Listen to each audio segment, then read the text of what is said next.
I was celebrating my birthday with my family at a restaurant when something completely unexpected happened. As we sat at the table, a waitress quietly placed a folded note beside my plate.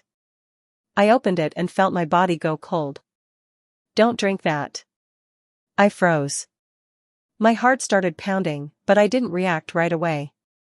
Instead, I calmly switched my wine glass with my daughter-in-law's. What happened just 5 minutes later would change my life forever. My name is Celeste Montgomery. I am 62 years old, and I never imagined that my 62nd birthday would be the day that saved my life, and also the day I learned how deep betrayal in a family can go. It was a Friday evening, and my son Marcus had taken me out to celebrate at Giovanni's Trattoria, the Italian restaurant I loved most in our Atlanta, Georgia neighborhood. He said he chose it because it was my favorite, and at the time, I believed him. My daughter-in-law, Allison Whitlock, sat across from me. She was smiling, though it was the same stiff smile I had seen many times before, one I used to excuse as nervousness or shyness. The restaurant was lively, filled with families celebrating special moments. Soft lighting gave the wooden tables a warm glow, and the smell of garlic and basil filled the air. Marcus ordered a bottle of California Cabernet Sauvignon for the occasion. As he poured the wine, I felt truly happy, surrounded by the small family I cherished. "Mom, you look radiant tonight," Marcus said warmly. His eyes shone with affection, and in that moment, I felt incredibly lucky to be his mother.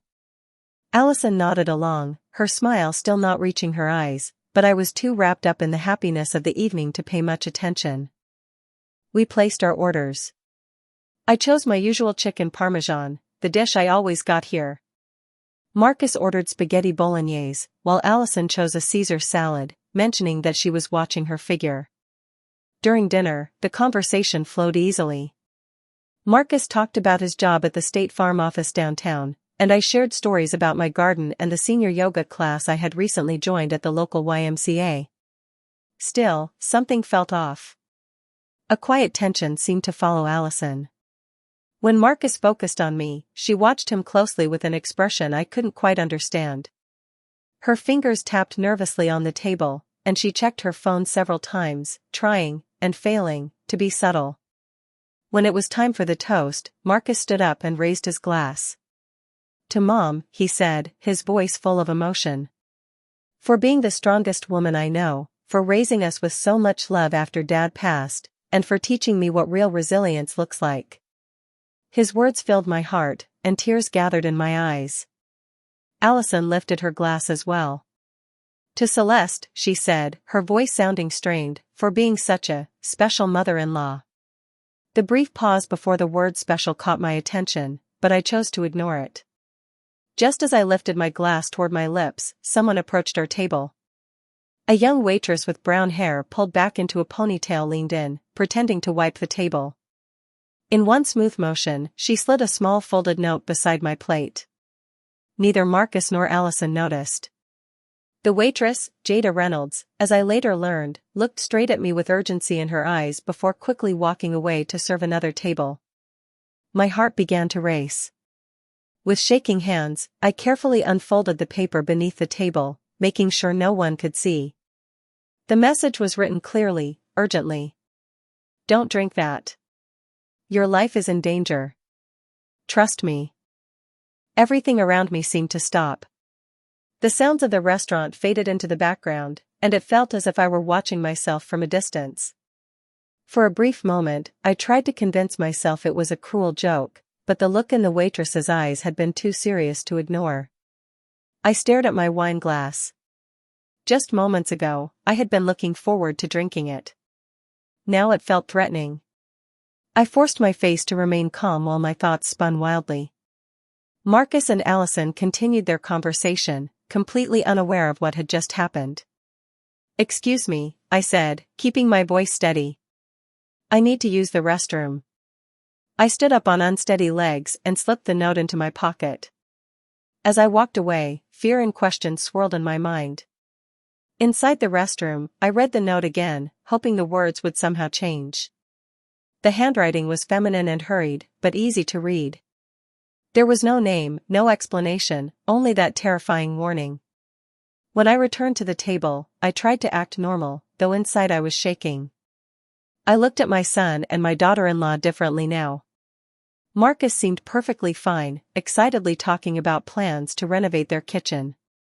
But Allison was different. Her eyes kept flicking between my wine glass and my face, as if she were waiting for something to happen.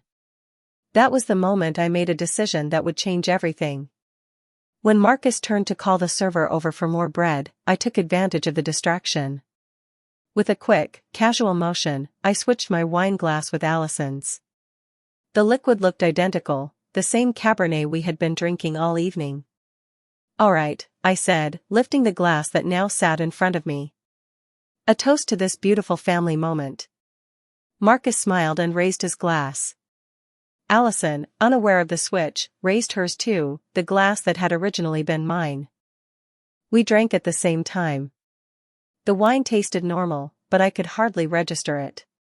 My attention was fixed on Allison, watching for any sign that something was wrong. At first, nothing happened. We kept eating and talking. Marcus mentioned a promotion he hoped to receive at his firm, and I shared my plans to visit my sister in Portland, Oregon, that fall. Allison joined in, but her unease kept growing. Exactly 5 minutes after the toast, it began. Allison pressed her hand to her stomach, confusion spreading across her face. "I feel a little strange," she said quietly. Marcus immediately turned toward her, concern flooding his voice. She brushed it off, saying she must have eaten something bad earlier that day. But then her face went pale. Her hands began to shake, not nervously like before, but violently. "I really don't feel well," she whispered. Sweat formed on her forehead, even though the restaurant was cool. Marcus jumped to his feet and held her shoulders. "What's wrong?" he asked, panic in his voice. I stayed seated, watching with a mixture of horror and grim clarity. Allison tried to stand, but her legs gave out.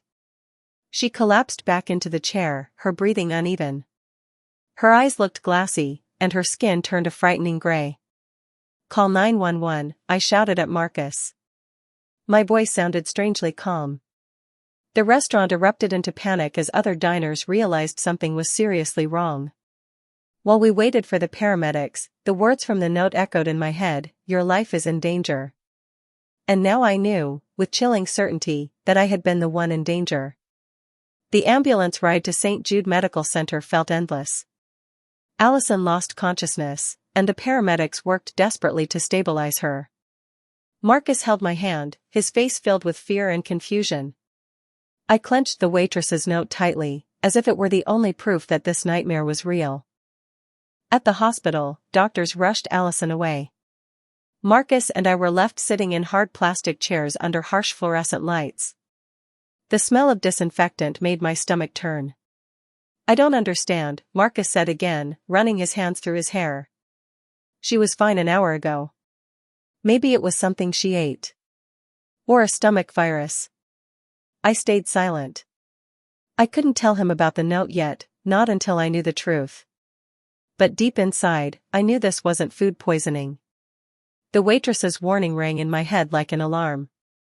After what felt like hours, a young bearded doctor approached us. His serious expression told me the news wasn't good. "Are you family of Allison Whitlock?" he asked. "I'm her husband," Marcus said quickly. "This is my mother." "How is she?" The doctor sat down in front of us, and my heart sank. "Your wife is stable for now," he said, "but we need to discuss what caused her collapse." He paused carefully. "Her blood work shows extremely high levels of dioxin." Marcus frowned. "Dioxin? What is that?" "It's a heart medication," the doctor explained. "In normal doses, it helps regulate heart rhythm. But the amount found in her system is potentially lethal." I felt sick. "Are you saying someone poisoned her?" I asked, my voice shaking. "I can't say that for certain," the doctor replied, "but this amount did not enter her system accidentally. We'll need to contact the police." Marcus began pacing. "This doesn't make sense," he muttered. "No one would hurt Allison. She's a good person." Who would do this? I knew the answer, but I wasn't ready to say it. Doctor, I asked, could this medication be put into a drink? Yes, he said without hesitation. Dioxin dissolves in liquid. Alcohol can also make its effects much more dangerous. That was all the confirmation I needed. With shaking hands, I pulled the folded note from my pocket and handed it to Marcus. His eyes widened as he read the words. Mom, where did you get this? Marcus asked, his voice cracking. I told him everything, the waitress, the note, the warning, and the moment I decided to switch the glasses. With each word, the color drained from his face. By the time I finished, he sank into the chair as if all his strength had disappeared. It can't be, he whispered. Are you saying someone tried to poison you? That's exactly what I'm saying, I replied firmly, even though my hands were shaking. The doctor listened silently, his expression grave. I will report this to the police immediately, he said. We'll also need to run blood tests on both of you to make sure neither of you ingested anything dangerous. After he left, Marcus and I sat in heavy silence. I could almost see his thoughts racing, piecing things together, conclusions he clearly didn't want to face. Marcus, I said gently, I need to ask you something. And I need you to think very carefully before you answer. He looked at me, his eyes filled with pain. Have you noticed anything unusual about Allison lately? Anything different about her behavior at home? He hesitated for a long time before speaking. When he finally did, his voice was barely audible. A few months ago, she started worrying a lot about your health. He stopped, struggling to continue.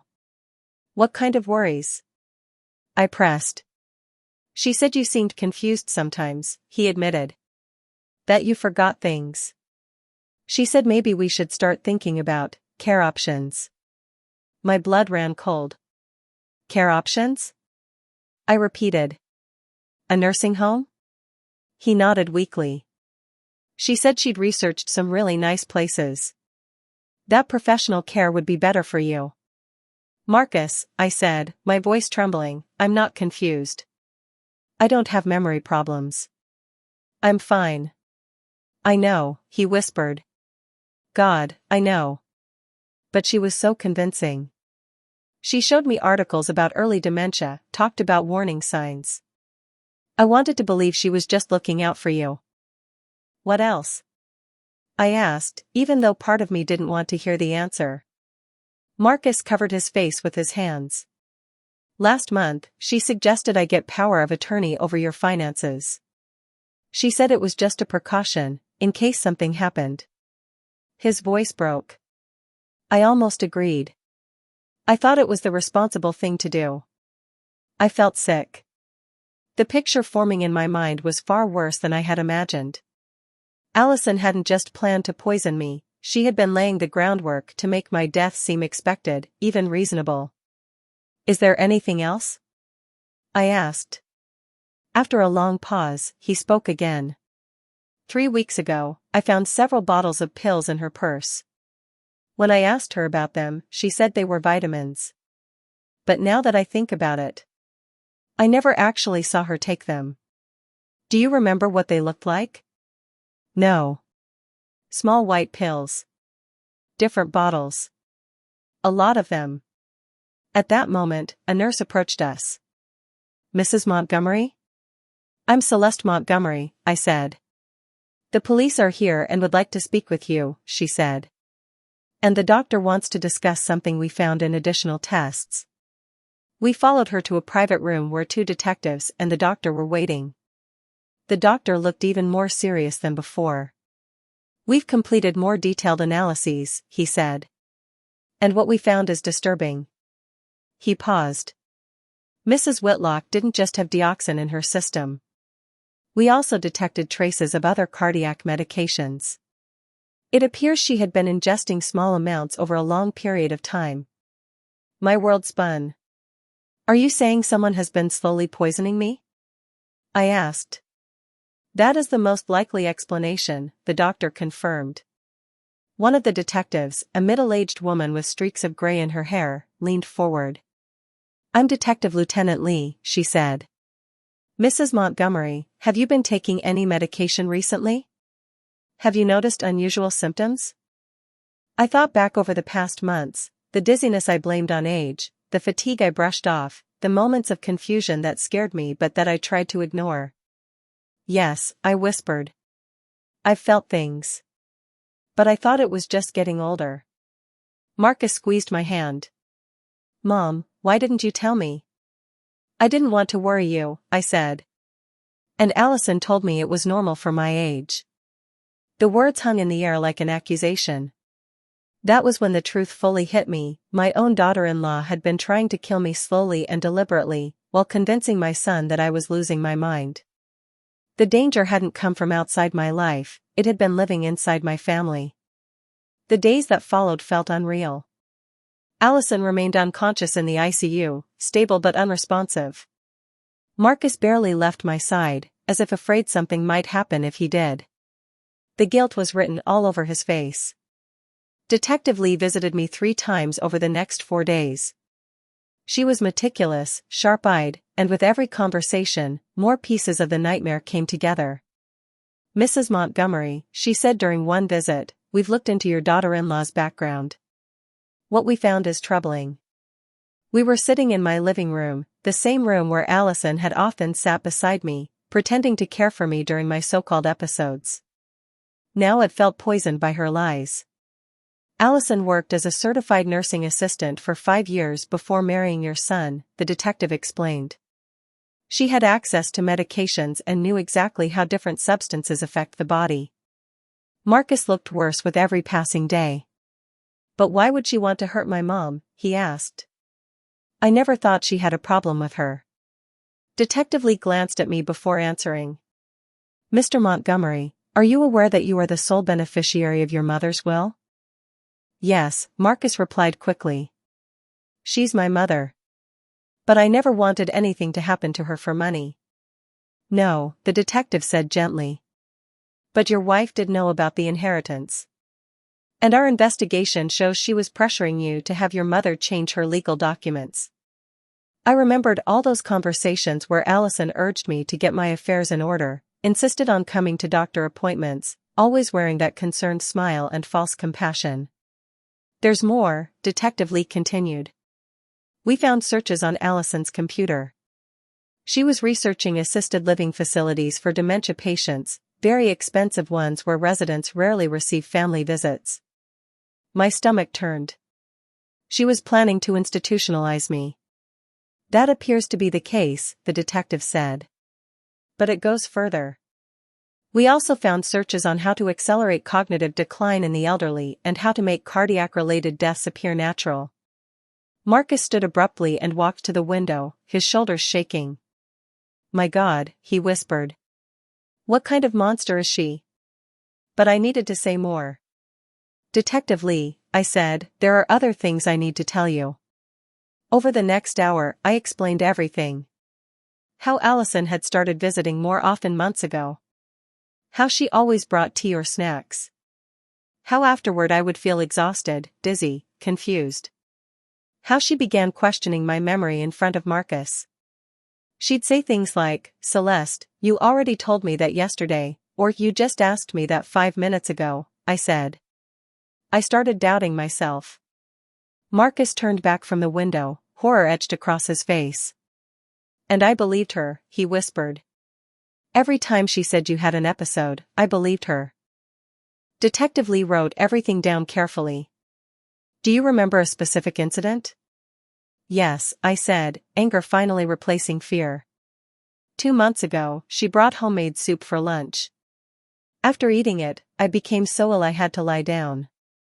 When Marcus came home, she told him I was confused and didn't remember eating with her. And what did you remember? The detective asked. I remembered everything, I said. But I was so sick I couldn't defend myself. The next day, the doctor said it was probably a stomach virus. Marcus collapsed into a chair, covering his face. She was poisoning you, he said. And I helped her convince you that you were losing your mind. It's not your fault, I told him softly. She's very good at manipulation.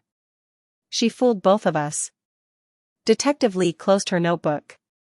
Mrs. Montgomery, there's one more thing you need to know.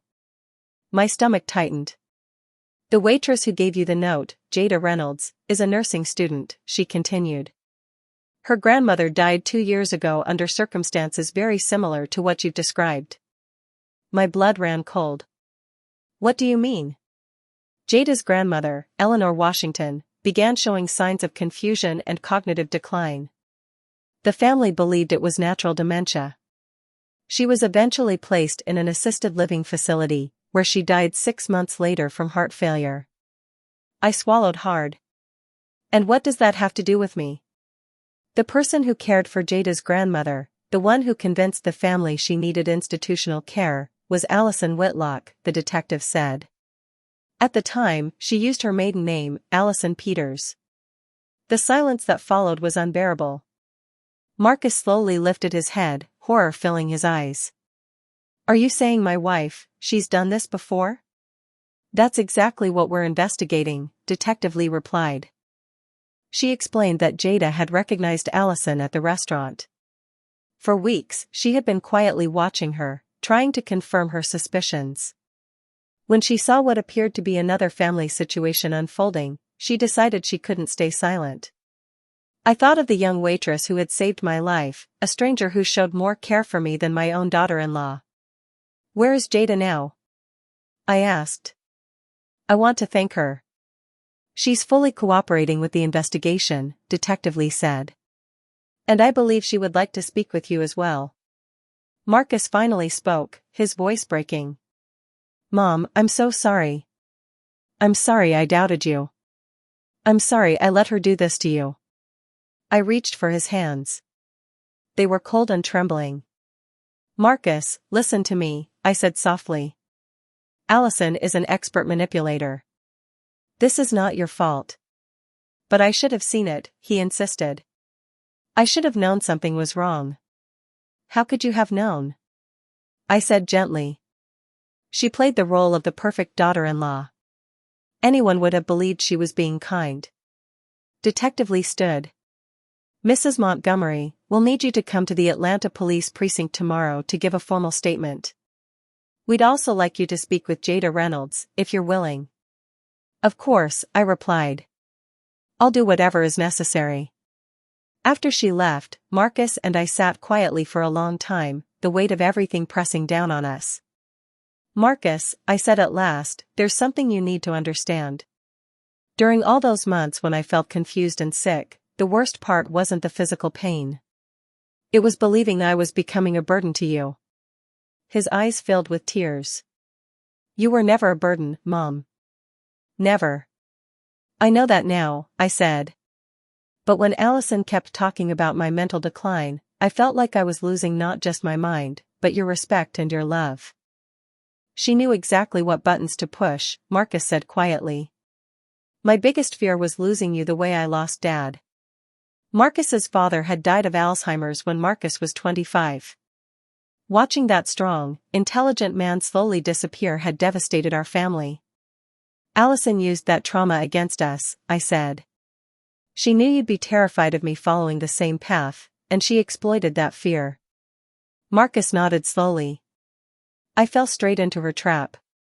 I was so afraid of watching you deteriorate that I never questioned her. When was the first time she mentioned my supposed confusion? I asked. He thought for a moment.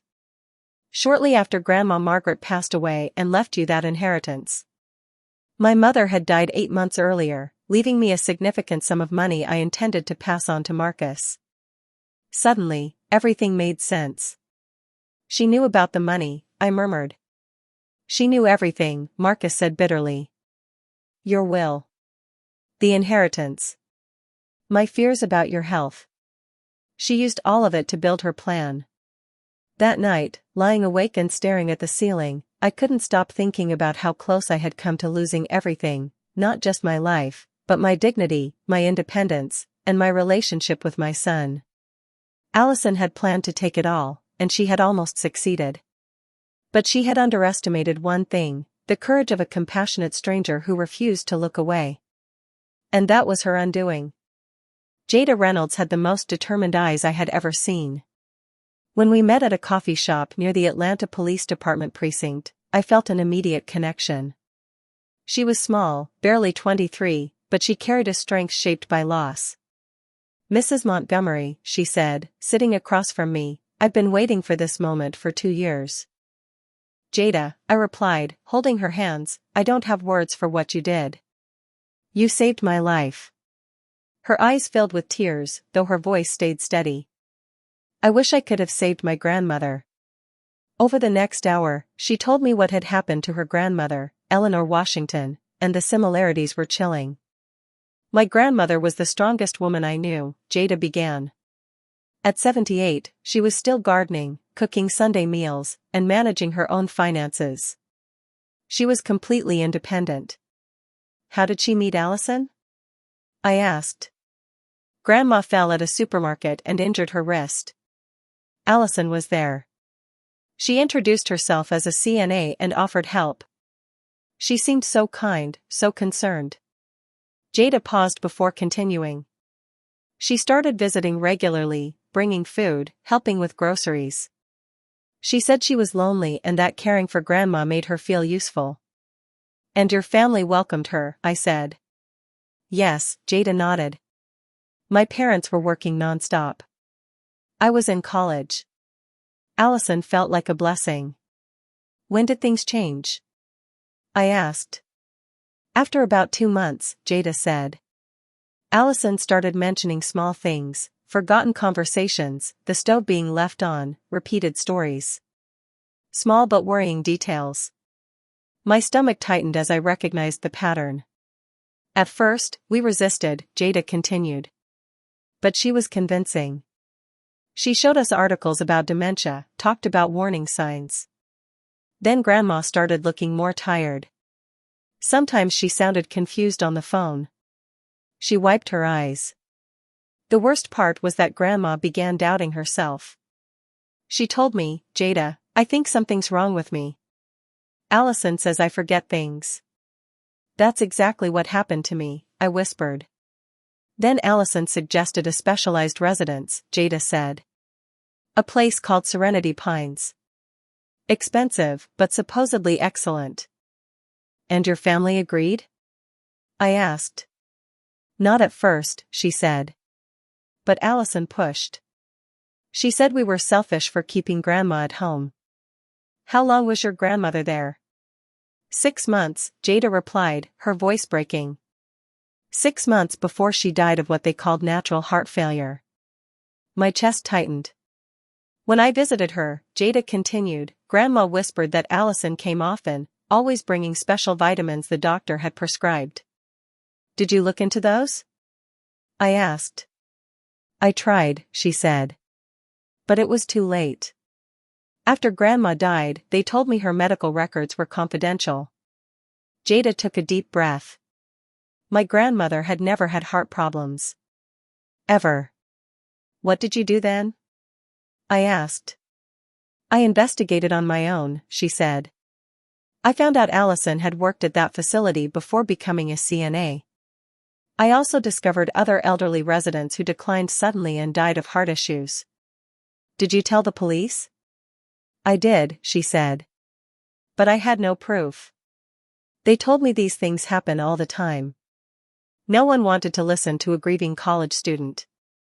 "But you didn't stop," I said. "I couldn't," Jada replied.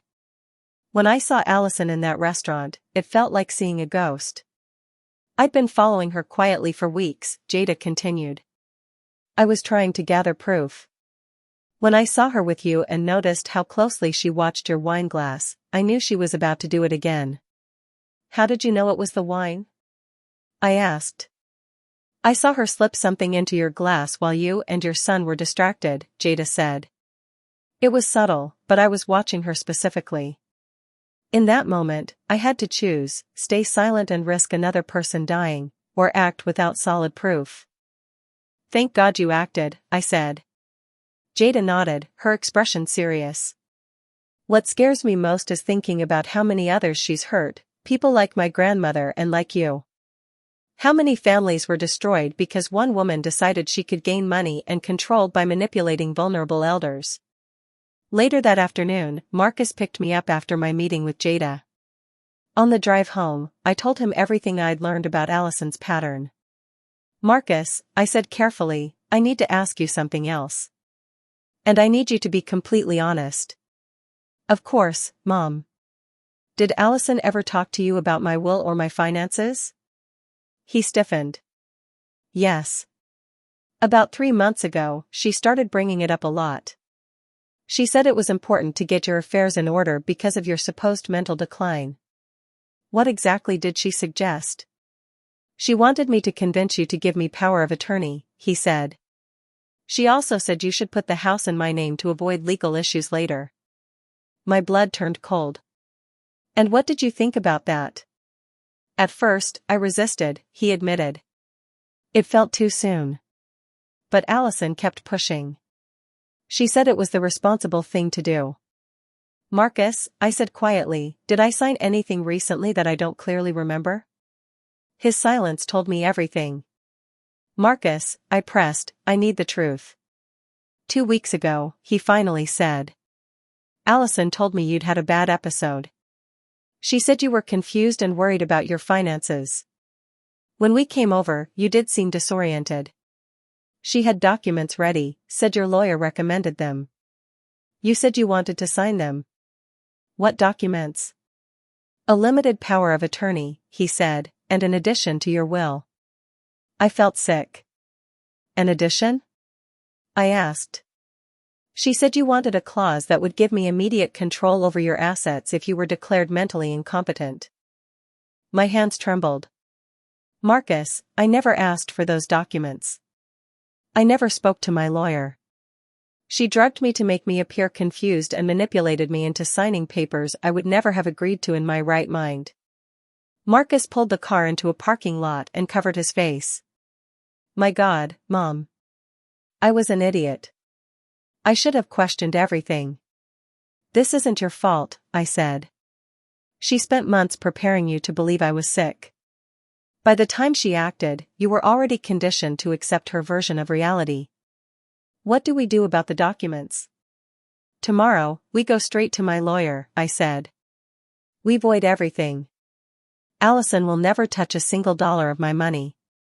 That night, while Marcus arranged an emergency meeting with my attorney, I sat in my study and reviewed my finances. The scale of Allison's plan was horrifying. With those documents, she would have controlled my entire estate.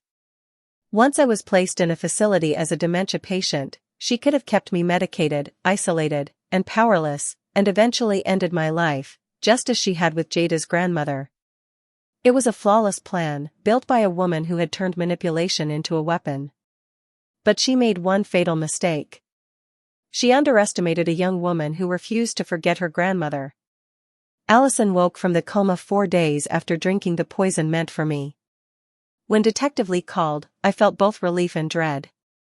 I was glad she hadn't died. I didn't want that on my conscience, but I knew it meant I would have to face her. "How is she?" I asked. "She's recovering physically," the detective said. "But mentally, she's agitated. She keeps asking for her husband. And when we told her you were fine, her reaction was intense." "What kind of reaction?" "Complete denial. She insists she'd never hurt anyone. And she's asking for you specifically." My stomach flipped. "Do I have to see her?" "You're not obligated," Detective Lee said. "But it could help the case." I thought about hiding, letting the legal system handle everything. Then I realized I needed to look her in the eye. "I'll do it," I said. "But Marcus has to be there." The night before, Marcus and I sat in my kitchen, drinking tea and preparing ourselves.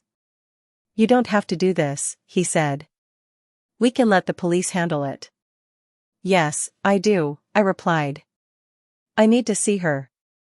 I need to understand how I missed the signs." "You weren't blind," he said. "She's a master manipulator." "Maybe," I said softly. But part of me wanted to believe I finally had a daughter-in-law who cared about me. Marcus took my hand. Mom, you've always had people who care about you. You have me. I know, sweetheart, I said. But it's different. You're my son, you're supposed to love me. Allison chose to be in my life. Or at least, I thought she did. The idea that someone would choose me, that they would see me as worthy of affection without obligation, meant more to me than I realized. She used that. She used my loneliness, my need to feel loved, my fear of growing old. She knew exactly where I was vulnerable and pressed every one of those weak spots. The next day, walking into the hospital felt like walking toward my own execution. Detective Lee led us through long corridors that smelled of disinfectant and pain until we reached the room where Allison was being guarded. A police officer stood outside the door, which gave me a small sense of safety. But the moment the door opened and I saw Allison for the first time since that night at the restaurant, all my preparation disappeared. She looked pale and thin, fur tubes running into her arm. Yet her eyes were the same, sharp, calculating. As soon as she saw me, her face softened into fake vulnerability. "Celeste," she said weakly, reaching out her hand. "Thank God you're okay. I was so worried." I stayed near the door. Marcus stepped slightly in front of me. "Allison," I said firmly. "We know what you did." She looked confused, almost convincingly so. "What are you talking about?" "I'm the one who got sick. Someone tried to poison both of us." "No," I said. "Someone tried to poison me. And that person was you." For a brief second, something dark flashed in her eyes before she covered it with tears. "I don't understand why you'd accuse me of something so terrible," she said. "I love you like a mother. I would never hurt you." "How did you love Jada Reynolds' grandmother, Eleanor Washington?" I asked. Her expression changed instantly. The tears vanished. The softness disappeared. For the first time I saw the real Allison, cold, angry, calculating. "I don't know who you're talking about," she said, her voice now empty. Marcus stepped forward. "Allison, we found the medications. We found your messages. We know about the money and the documents you made my mom sign. We know everything." Allison sat up straighter in the bed. The innocent act completely dropped. "Marcus, honey, you have to understand," she said. "Everything I did was for us. For our future." "Our future," he repeated, stunned. "Your mother is old, Marcus," she said bluntly. "She doesn't have many good years left.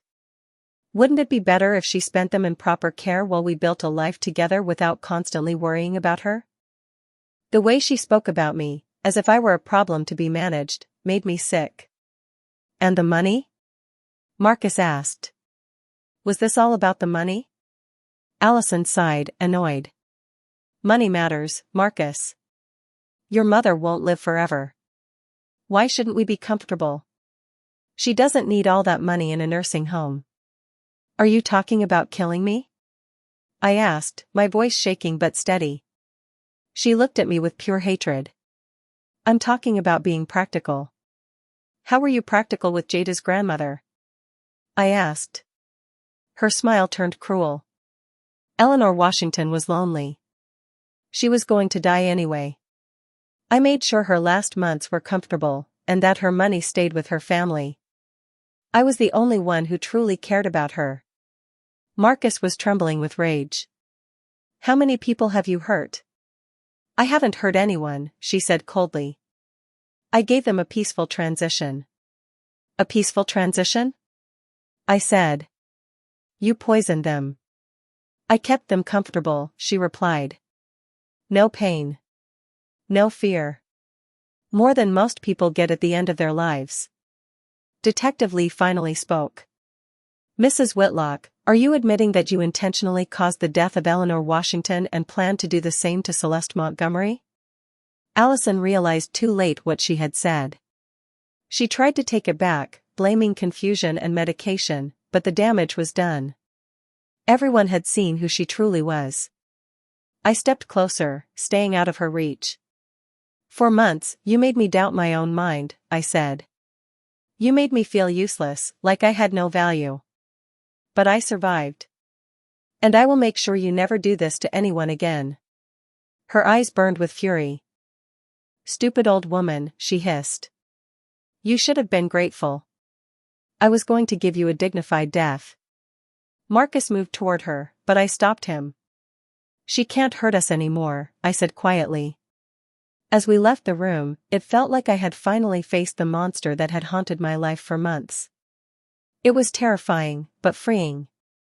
"How do you feel?" Marcus asked. "Like I just woke up from a long nightmare," I said. "And like I can finally heal." That night, Detective Lee called. Allison had confessed in exchange for a plea deal. She admitted to trying to kill me and to the deaths of Eleanor Washington and 2 other elderly women over the past 3 years. She would face life in prison without parole. I felt no victory, only sadness for the lives she destroyed and deep relief that it was over. 6 months after that night at Giovanni's Trattoria, I wake up every morning feeling something I had forgotten: peace.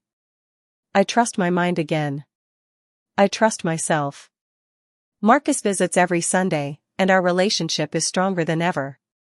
The guilt he carried for doubting me stayed with him for weeks after the trial, but together, we are finally healing. We worked through everything together in family therapy, and little by little, we rebuilt something stronger than before, a deeper trust. "Mom," Marcus said during one session, "I think part of me always knew something wasn't right. But it was easier to believe your mind was failing than to accept that my wife was capable of something so horrible." "Why was it easier?" the therapist asked. "Because if my mom was sick, I could be the hero who took care of her," Marcus said quietly. "But if Allison was lying, that meant I had chosen wrong. It meant I brought danger into my mother's life. That would make me the villain." Hearing that hurt, but it also brought relief. For the first time, Marcus was being honest about his fears and guilt. And that honesty allowed us to truly begin healing. Allison's trial lasted 3 weeks. I testified for 2 full days, telling my story to a jury who listened with shock and compassion. Jada Reynolds also testified, bravely recounting what happened to her grandmother and her long search for justice. Allison tried to claim insanity, saying she suffered from a personality disorder that made her unable to control herself. But the prosecution presented overwhelming evidence: years of careful planning, searches for poisons, falsified documents, and deliberate financial manipulation. When the verdict was read, guilty on all counts, I felt no triumph. Only emptiness. A woman I once considered family would spend the rest of her life in prison. It was justice, but it was also tragic. After the trial, I made some major changes. The first was moving. I couldn't stay in the house where Allison had slowly poisoned me. Every room held painful memories, and I needed a fresh start. I found a small, charming house near Lake Lanier, with a yard where I could spend hours gardening. Planting seeds and watching them grow felt deeply healing, creating life after coming so close to losing mine. Jada has become an important part of my life. We meet for coffee often, and our connection goes far beyond what brought us together. She's finishing her nursing degree, and I've been helping her financially. It's my way of honoring her grandmother, Eleanor, and thanking Jada for saving my life. During one visit, she said, "Mrs. Montgomery, there's something I want to tell you." "Of course, dear. I want to specialize in geriatric care. I want to help older adults keep their dignity and independence." "That's wonderful," I told her. "What inspired you?" "You," she said simply. "Watching you fight for your life showed me that older people aren't weak. They're survivors. They deserve protection." Her words filled me with warmth. Knowing something good could grow from my suffering gave it meaning. I've also begun speaking publicly about my experience, not for sympathy, but to educate others about elder abuse. After my talks, people often come to me and say they recognize the patterns in their own families. One woman told me her son-in-law was pressuring her to hand over her finances. Another family realized their father's confusion always followed visits from his caregiver. I can't save everyone. But if my story helps even one person, it's worth it. Marcus has started dating again, a woman named Sarah he met at a support group. At first, I worried. But Sarah is kind, honest, and deeply respectful of our boundaries. Mom, Marcus told me recently, I promise I'll never ignore the signs again. I'll always believe you. I don't need you to protect me from everything, I told him. I just need you to trust me. And the truth is, I'm stronger than any of us realized. Surviving Allison's betrayal taught me who I really am. I'm 62, but in many ways, my life is just beginning. I returned to yoga. I joined a book club. I even started painting, something I'd always dreamed of. Every peaceful morning, every new friendship, every day without fear is a victory. Allison tried to turn me into a helpless victim. She failed. One afternoon, while working in my garden, I found a letter in my mailbox. No return address, but I recognized the handwriting instantly. It was from Allison, writing from prison. I almost threw it away. But curiosity won. The letter was short and completely self-centered. She didn't apologize. She complained about prison and insisted she'd been misunderstood. It ended with one final line that actually made me laugh. I hope you appreciate the favor I tried to do you. I folded the letter, threw it away, and went back to my garden, grateful, alive, and finally free. Even after confessing to multiple murders, Allison still saw herself as the hero of her own story. That alone reminded me why she had been so dangerous, and why cutting her out of my life completely was the right choice. That night, I burnt her letter in my fireplace. I watched her words curl, blacken, and turn to ash. It felt symbolic. The last trace of power she had over me disappeared into smoke. This morning, I sit on the porch of my new home, coffee in hand, watching the sun rise over Lake Lanier. I think about everything I lost, and everything I gained. I lost my innocence. I lost the belief that kindness is always rewarded and that evil is always obvious. But what I gained is far more valuable. I gained absolute certainty in my own strength.